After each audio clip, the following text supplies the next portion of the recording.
Hello friends, இன்னைக்கு நம்ம பசா தி sous து பைவா அப்படின்ற ஒரு இடத்த பற்றி பார்க்க போகிறோம். இந்த நீளமான நடப்பாதை பைவா அப்படின்ற ஒரு ஆறோட இடதுபுறமாக இருக்குது. இந்த அழகான இடம் போர்ச்சுகல் உள்ள அரோக்கா அப்படின்ற இடத்துல அமைஞ்சிருக்கு. ஆக மொத்தத்தில் இந்த நடப்பாதை 8 கிலோமீட்டர் வாக்வே. இது ரொம்ப கஷ்டமாகவே இருக்கும் நடக்க.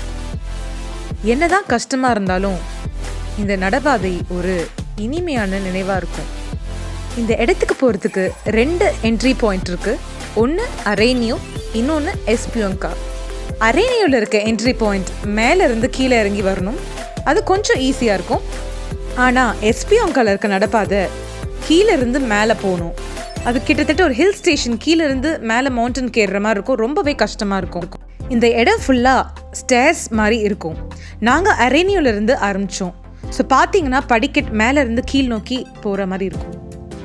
ஸ்டார்டிங்கில் அது ரொம்ப ஈஸியாக இருக்கும். ஆனால் போக போக அதுவே கொஞ்சம் கஷ்டமாக இருந்துச்சு.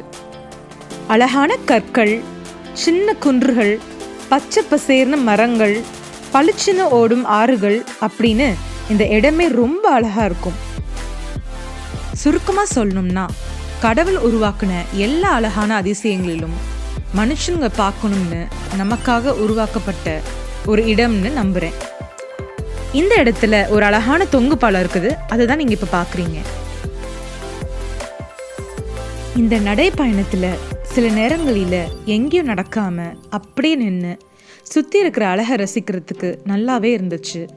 நம்ம நடந்துக்கிட்டே இருக்கிறச்ச நம்ம எவ்வளோ தூரம் நடந்து வந்திருக்கோன்னு ஒரு சின்ன ஒரு சைன் போர்டும் இருந்துச்சு.